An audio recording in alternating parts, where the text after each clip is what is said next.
بسم الله والصلاة والسلام على رسول الله. نستنكر ما حدث لمقر مجلس النواب والحكومة المؤقتة في مدينة ضمر عاصمة السلام، فإننا ندين ونستمر، وإن هذه الأفعال لا تمثل أهالي ضمر، فهم يمثلوا أنفسهم. فإن ما حدث في تلك اللحظات التي كان الشعب الليبي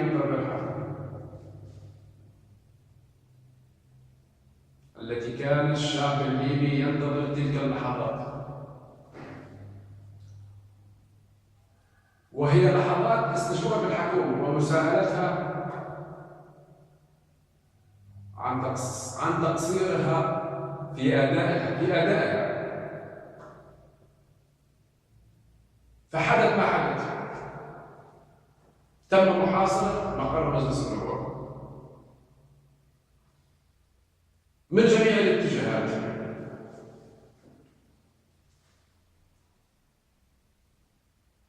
وللأسف من بعض المسلحين الذي ظهرت صورهم وهم يحاصرون مقر مجلس النواب.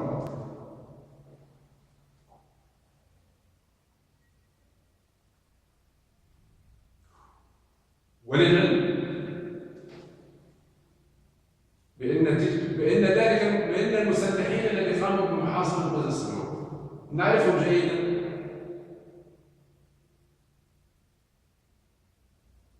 ولماذا حاصر مجلس النواب أثناء تواجد الحكومة في مقر مجلس النواب؟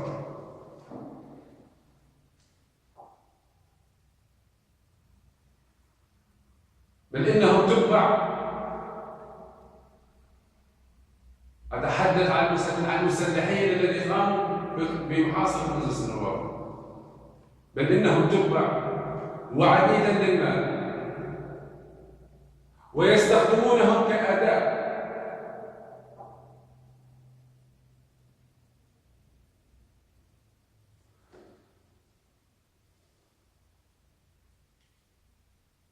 فتفاجأنا بخبر محاولة قتل رئيس الحكومة الليبية الموقرة من نفس المجموعة التي تلبي مطالب أسيادها وعبيدا للمال. لا أتحدث عن مدينة طبرق بالكامل، حاشا والله، بل طبرق فيها الشرفاء، طبرق عاصمة السلام التي احتضنت مجلس النواب.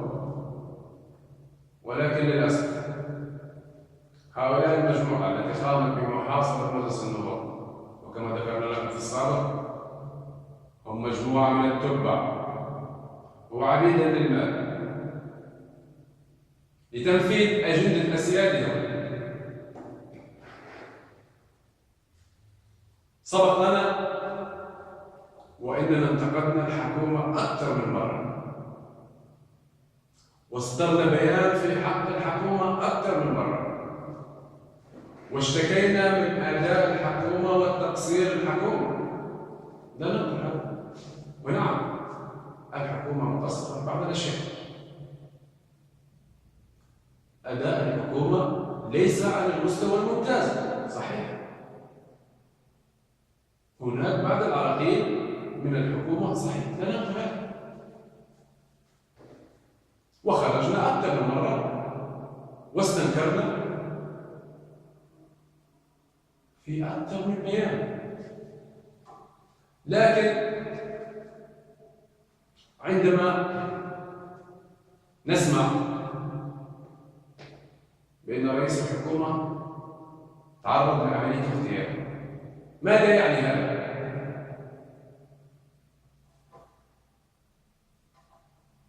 عندما نسمع بأن رئيس الحكومة الليبية تعرض إلى اغتيال. ماذا يعني لنا هذا؟ وسبق أن خرج علينا السيد عبد الله التليب على إحدى القنوات، لا أذكر بالضبط، وقال لنا: أنا تمارس علي بعض الضغوطات.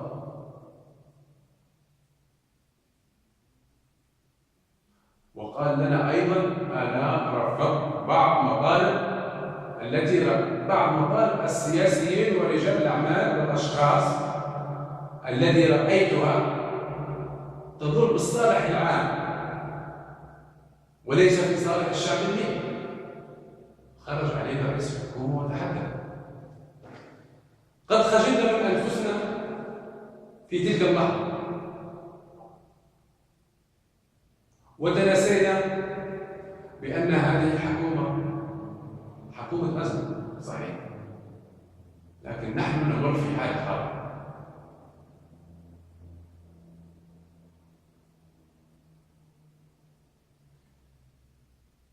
أنا سؤالي وأتساءل: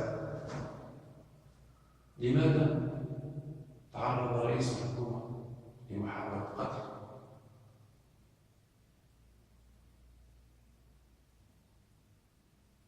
أنا أجيب عن هذا السؤال. البعض من السياسيين والبعض من رجال الأعمال يخشوا من الحقيقة التي سيقولها رئيس الحكومة،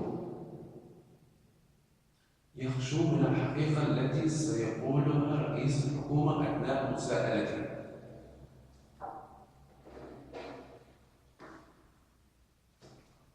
فإننا نطالب وبكل قوة وبكل إصرار بمساءلة الحكومة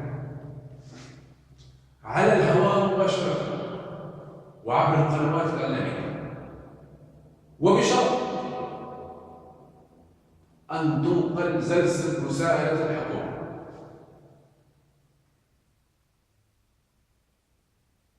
كي توضح لنا الحكومة ما يحدث في الخفاء وتكشف لنا أسرار وحقائق يخشى منها البعض.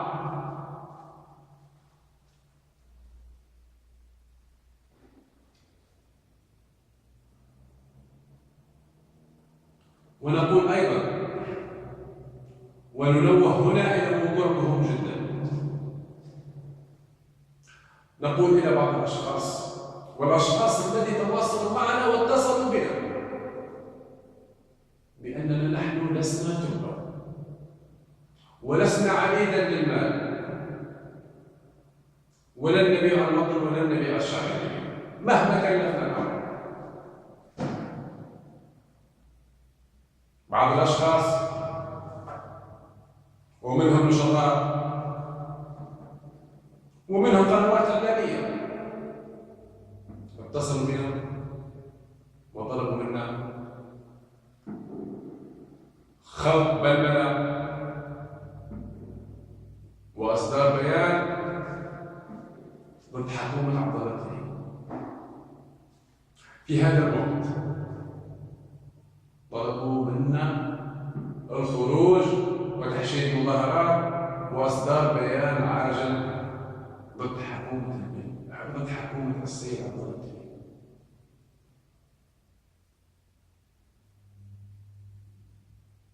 فنحن لسنا تتبع ولسنا عبيدا للمال.